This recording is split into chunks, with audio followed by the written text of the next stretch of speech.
So, Mika, obviously, it's a totally different set of circumstances, and you're gearing up to play sort of like a tournament. How will you use your 2018 World Cup experience and totally different there as well, playing with not the same teammates, but this is different. How are you going to call on that experience to help you get up to speed this quickly for such important games?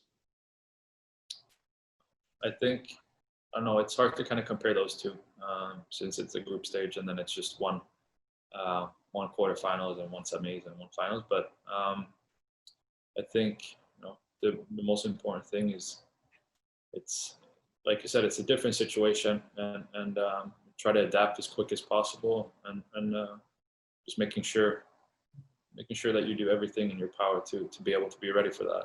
And obviously starts in practice now and closer we get, just get kind of back to playing hockey. So it's gonna be fun. Okay, our next question comes from Colin Stevenson with Newsday. Colin, go ahead.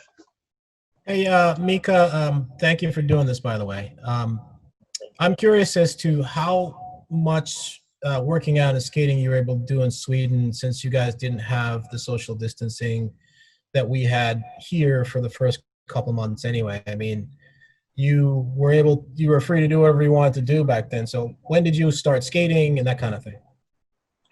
I started skating, I think the last month. We got our gear later on, but I started basically like working out in ways.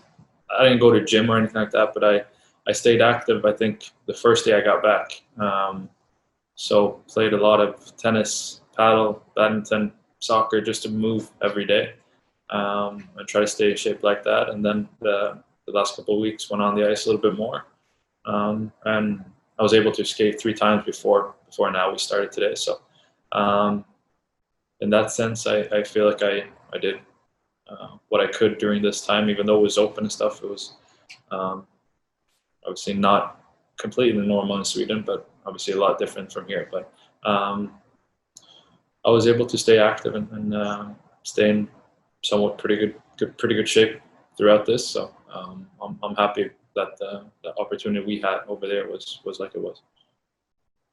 Thanks. Our next question comes from Dan Rosen with NHL.com. Go ahead, Dan. Mika, I think back to 4 months ago, I can't imagine a player in the league who didn't want to pause as badly as you did, the way the puck was going in the net for you. That last month and a half of the season, I guess from the post-All-Star break to the pause, in your mind, as you've had all this time to think about it, was that you taking your game to the next level, or was that you being on a hot streak? Where do you fall in that? I don't know. I wanted to say the whole season, really. I felt like I took another step right from day one. So obviously that's more highlighted of my season, the last little bit there. And obviously I felt like everything went in, but I felt like took a lot of steps last season, or this season before pause, obviously, and throughout the whole thing, and then the injury there in between. But I thought, I'm hoping it's an improvement. I don't know if I'm going to be able to score that rate all the time through a full 82-game season, but I'm hoping that was proving mostly to myself that I'm able to take the next step and able to help the team that way. So obviously that's what I'm hoping for, and that's what I'm working towards. Next question from Vince Mercogliano from USA Today Network. Go ahead, Vince. Hey, Mika, thanks for doing this, man. I'm just curious if you could describe a little bit the vibes around the team. Like, you guys haven't seen each other for 4 months. I'm sure you kept in contact through texting or whatever, but what's it like for everybody to be back together right now? And how much do you, coaches talked about wanting to hit the ground running? Like, how much do you think all that chemistry and good vibes you guys had going in the second half of the season, like how much do you think that will carry over with this long break? I think it's fun to see everyone again. It's a weird time right now, and obviously it was a lot of uncertainty. So with are we coming back to play and what's happening and all the the safety stuff as well. So now we're here. Everything seems to be good, and guys are happy to be back. Guys are excited for this opportunity that we have right now, and there's a lot of laughter. There's a lot of fun in that locker room. So I'm hoping we will continue where we left off. Okay, got another question here from Colin Stevenson. Go ahead, Colin.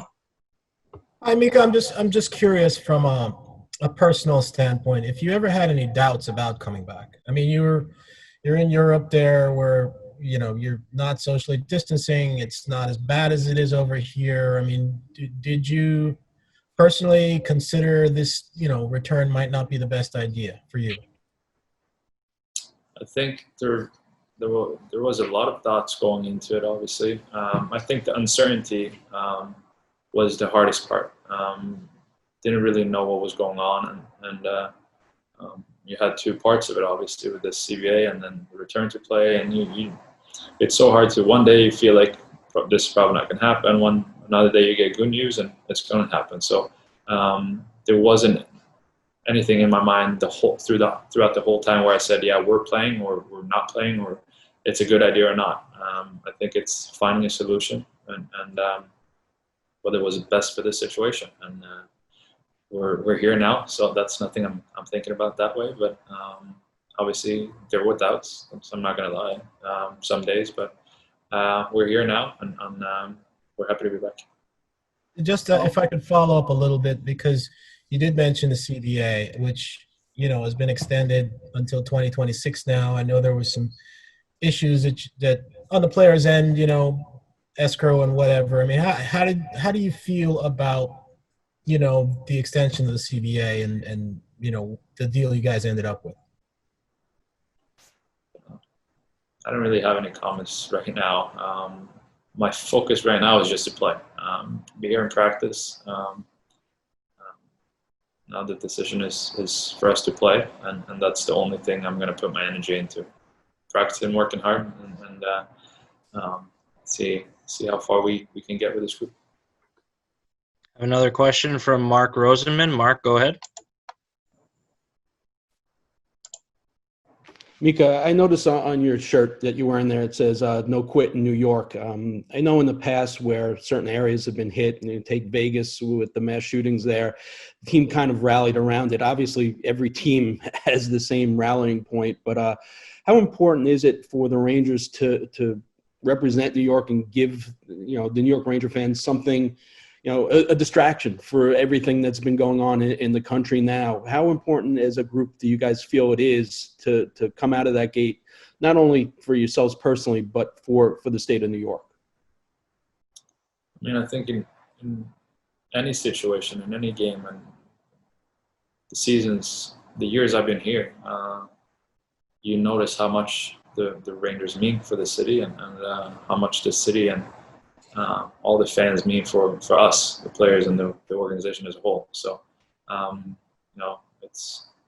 it's nothing that you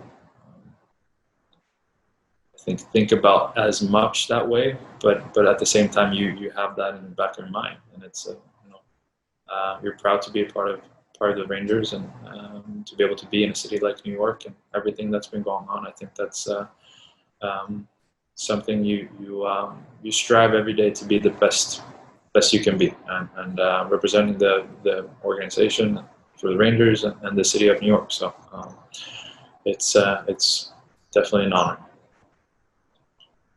I have another question from Dan Rosen. Dan, go ahead. Mika, I had heard that you may have changed your stick a little bit this season, or changed where you tape it so you get a little lower grip. There may be some reasons why puck was going in or you were feeling good. But why? Why, in your mind? You've had so much time to think about it. Why do you think you were able to score at the rate you were scoring at, that you were able to play, take your game to that next level? Not just, in that little stretch, but this season in general too. Well, I think that, again, I keep going back to that, the preparation, and I feel good physically, and that kind of puts away a lot of thought of, especially with the minutes I'm playing and the role I have, it gives me more confidence. And more confidence I have, the better I can play, the more minutes I get, and more opportunity I get to be able to help the team, both defensively but offensively, obviously. And I don't know.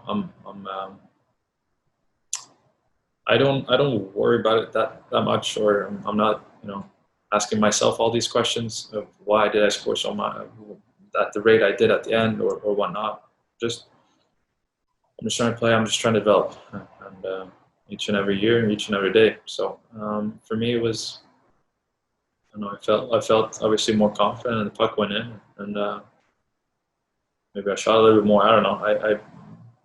I was remember that I have 4 other guys on the ice that are helping me. I didn't do it by myself, so I get put in pretty good situations and pretty good spots on the ice, and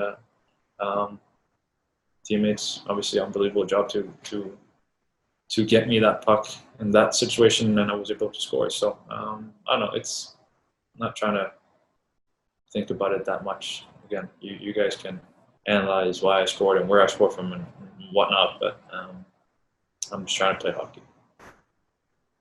Another question from Colin Stevenson. Colin, go ahead. Yes, Mika, I'm just curious with the way you guys came together toward the end of the season there. JD said you guys were really coming together as a team. And I'm wondering what your thought is now going into this play-in series and potentially beyond the play-in series in terms of, what do you think the possibilities are for your team? I mean, like, you were a rebuilding team, but you have an opportunity to get in now. What is the mindset going forward? When the whole thing, we came back, we're not here just to participate and just be another team. We want to win. We're here to win, and obviously we'll take it game by game and series by series, but we're here to win. Otherwise, we have a great opportunity like this, and very, very different situation than maybe a regular playoff. So we're here to win, and we're going to do everything in our power to do so. Okay, it doesn't appear we have any more questions, so thank you, Mika.